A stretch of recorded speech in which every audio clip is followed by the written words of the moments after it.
Hey guys, thank you for tuning in to Pest Startup 101 podcast. In this episode, we're going to talk about how big should your territory be when you're just starting out, when you just start your pest control company, and now you're competing with the big dogs, you're competing with the little guys, you're competing with everyone, and you want to outline what territory, what area you're going to cover. So let's get right into it. How big is your territory? Now, when starting a pest control company, you want to take over the whole city. It depends where you live. If you live in a small town, it's a little easier. You can start working on your town, and then you expand. Now, that's how I started. I didn't start in a small town, but I started small, and then I grew from there. So I left. I used to work at Terminix years, many, many moons ago. And when I left Terminix, I was still in the Terminix mentality, where Terminix had me in a territory. They gave me a zone, and they say, you have route 12, you have route 13. And those were the only routes that I ever covered, or when someone would go on vacation, I covered their route for a few days, and I hated it, and I went back to my route. So because I did my route for so many years, I kind of got accustomed to that area. And then that's the first place that you want to hit when you start your company. Now, that there's good and there's bad in that. So the first thing you should do, of course, is, get the word out there that you started your company, because no one knows who you are and no one knows that you exist. So the natural thing would for you to do is to, of course, tell family and friends, and then go to your previous customers, some people that you've helped on the side, or people have seen you on the street and they've taken your number down. You go to the territory that you used to run. You know this. You've gone to these stops before, and then you know the neighbors. They've seen you, and you want to get the word out there. But when it comes to really to promote properly, you need to have a territory. You need to have an end point of where you're willing to go. Because let me tell you a little story of what happened to me. So I started the company. We're based out of New York City. Actually, we started the company in Poughkeepsie. It was a small county about an hour away from New York City. That's where I was when I was working for Terminix. And when I left Terminix, I started the company up there. A month later, my friend calls, hey, I need some help. I lost an employee. I think he lost 2 employees on the same week. He had to fire one, and then the other guy quit. So I had to go down there and help him out. So, you start a company, you get the logo going, you got the logo done, you got the website done, you got everything going, and then your friend calls you and says, hey, move back down here. There's more opportunity for you, which is true. There is a lot more opportunity, a lot more when you're taking over a territory, when you're starting a business. One thing you should know is the people's medium income. So you know the average income of these people that live in this zip code in this area.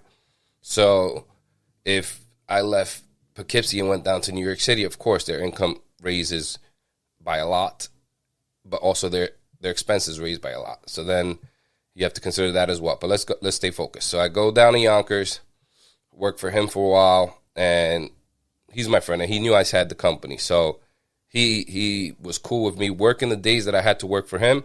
I did nothing but work for him.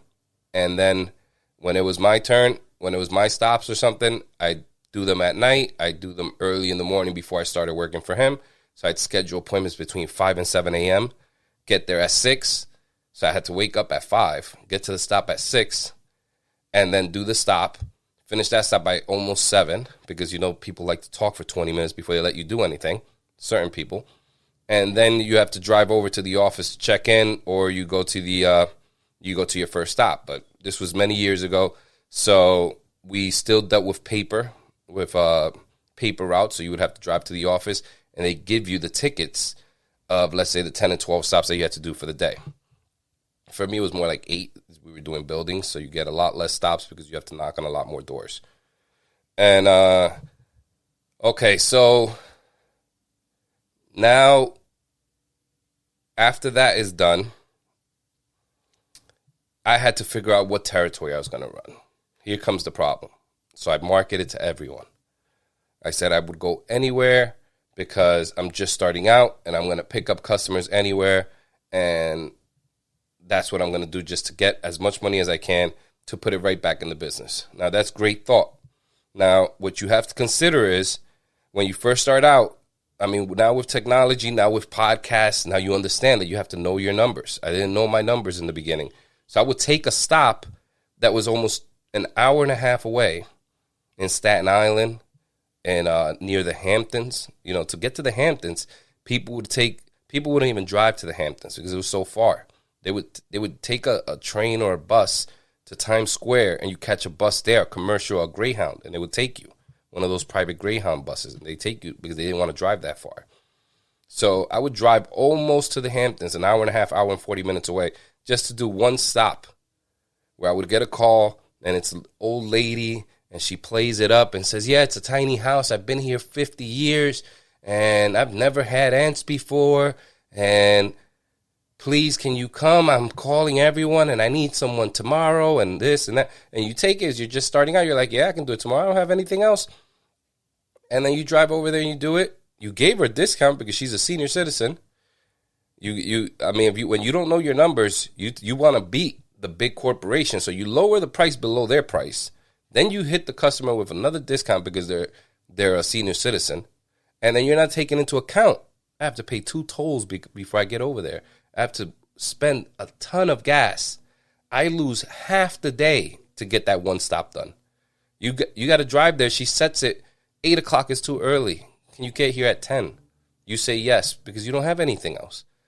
But you're not thinking by doing that, you're potentially blocking yourself the whole morning because you have to drive there, and because it's the first stop, and older people tend to talk a little longer, you'd be talking to her for 10, 20, 30 minutes maybe, walking around the place together before you even start. Now, you could try to rush it. When you get there, you try to just get started, you explain what you do, and then you get started. But then people might not like that. It depends on the person. They'll never call you again if they feel like you rushed them and then you took their money and you did it really fast. So as a smaller company, you have to provide better service, better quality. So then they can feel good about not going with the big corporation. I'm going to support my little local company because they're going to take care of me and they're going to take their time. So let's get back to territory. So I go do the stop. As I'm driving there, I get a call. I can't do it right now. Or, I mean, if you're even lucky, if you can even pick up the phone. In some areas in the city, there's so many cops, you're passing tolls. Remember, these years ago, there was no Bluetooth. There was Bluetooth, but there wasn't Bluetooth connecting to your car. You had to connect Bluetooth to the earpiece, or you had to plug in headphones and stick them on your ear and start talking to a customer that way. And when you're driving a truck, if you're driving an older truck like I had an old Ford Ranger, stick shift. I was shifting gears while I'm on the phone, and I couldn't write. If you're shifting gears, maybe when you're on the highway and you hit the cruising speed, then you don't have to mess with the shifter, but you can't write an address while you're driving and shifting gears. So that was an issue. So if a customer called, I just wouldn't answer because I couldn't write anything down and I couldn't do anything. And then let's say I did answer, then I would have to pull over, but if I'm on the highway, I can't. So that was my situation. So when you get there, you schedule it for 10, you have to start driving over there at 8:30 to get there at 10. And you want to get there a little early, so you leave at 8:15. You get there at 9:45, walk around for 30 minutes, then you do it because it's a mansion, and she played it up like it was a little small house. Remember, small, it depends on the person. To her, it was small because she's comparing it because she grew up there, and now it feels small to her. She's been there 50 years. So don't ever take the customer's description or small for the price. Okay. What you need to do is you need to Google Map. Now that you have technology, you Google Map their house and you can see the square footage that way. You can check it on Realtor.com and just put their address in. So when starting out with a territory, what I recommend is you start 5-10 miles away in your territory, in your area, and you just expand. So you start marketing, advertising to people in your zone, in your area, and then you grow from there. That's what I recommend. But if there's 2 guys, if you started this company with another guy, then you have the chance where you can open up to a bigger zone. Because if you're hyper focused, being hyper focused on a 5-mile range area, 5-mile zone, you're guaranteed to get more customers than if you're in a 25-mile range. So like, when you go on Facebook Marketplace and you want to go buy something, let's say you want to buy a car or a TV, and it says what's the range, and you put the range and it shows you that little circle on the map. So if you're hyper focused on 5 miles, you have a better chance of reaching more people because you can target more people with your ads. You can target more people by spending more times in the same zone. So as you walk around, let's say you're going to go put out flyers. You put out flyers in one street. You put them, let's say you're going to do it for a day. I've done this. You put it for a day. You put on some headphones and you just walk up and down the streets and you start putting flyers down. I did it for about 4 or 5 hours and then I got some stops done. So in 4 or 5 hours, I covered, it had to be at least 20-something blocks. Okay, 20-something blocks in New York City is about a mile. So if you want to do 5 miles, you can get 5 miles done in 2.5 days if you do 8 hours a day doing that. But your feet are going to hurt. You have to stop, get lunch, and then it depends. It's up to you. You still got to do stops, You still got to go make money. But with that 1 mile of coverage with the flyers and putting the 5-mile range in the ads, you can't really do 5 miles. I think the minimum is 10 now. But back in the day, you could do 5. You could actually do zip codes. You could just do one zip code and hammer them. Put $50 a day just for that one zip code. And you would pretty much guarantee that everyone in that zip code is going to see your ad. Now you can't do that. Now you have to spread it out. You have to do 10 miles. And it's going to cost you a lot more money. You can't target as well. But there's ways to work around that when you know your audience. And you're going to learn about that. We're going to put out a free ebook in the future on that. So when you start a territory, just to go back to the territory subject that we started with, just if you're just by yourself, I recommend starting small, maybe 10 miles, and just start out. It's only going to take you a couple weeks. If you're really focused, you have nothing else to do, don't ever turn on the TV. Wake up, get on your phone, get on the laptop. First thing you do is check your social medias to get that going. You have to post. We don't post as much as we should, but that's because we're busy. And we're not going to hire a social media person because we'd rather put the money back into the business. I mean, even though that's part of the business, but a Google ad, a Facebook ad brings us a much better return than just a regular post. A post will bring you brand awareness, which is something you really need when you're first starting out.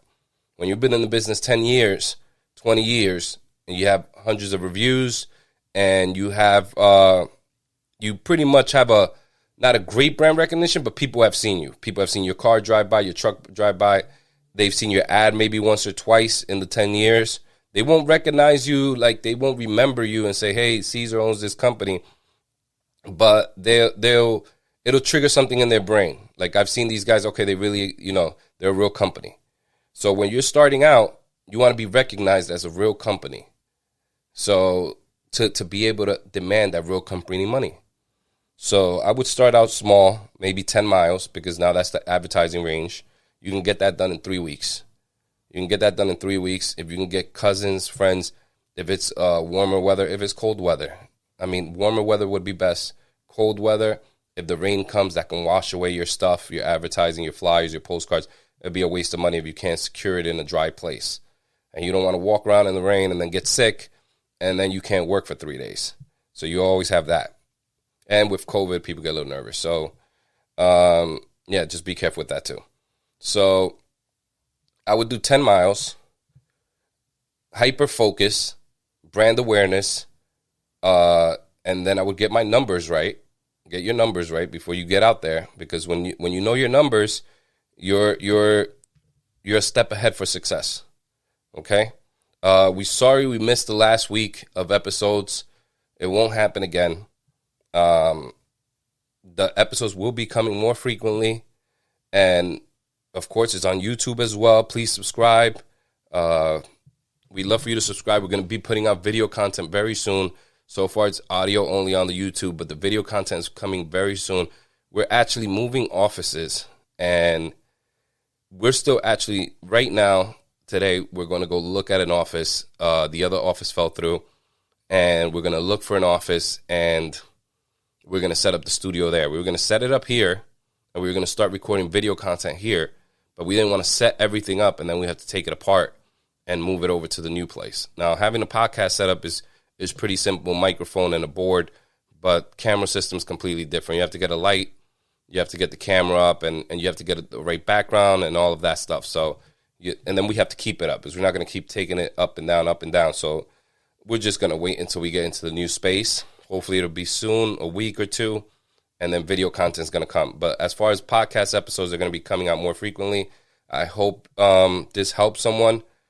And in the next episode, we're going to talk about exterminating dirty apartments. Thank you for tuning in. Pest Startup 101. You can check out the website, peststartup101.com. And everything is Pest Startup 101 on Instagram, Facebook, Twitter, and our .com. We're going to have free downloads for ebooks, for short little ebooks for advertising and for tips and checklists. We're going to have all that stuff. The site is just up and running now. We're still tuning it up. There's links to the podcast on the site as well. Or you could go on our Instagram, and there's a link tree on our bio, and you can listen to a podcast there, or you can click on there, and it'll direct you to our website. Thanks for tuning in. Be safe.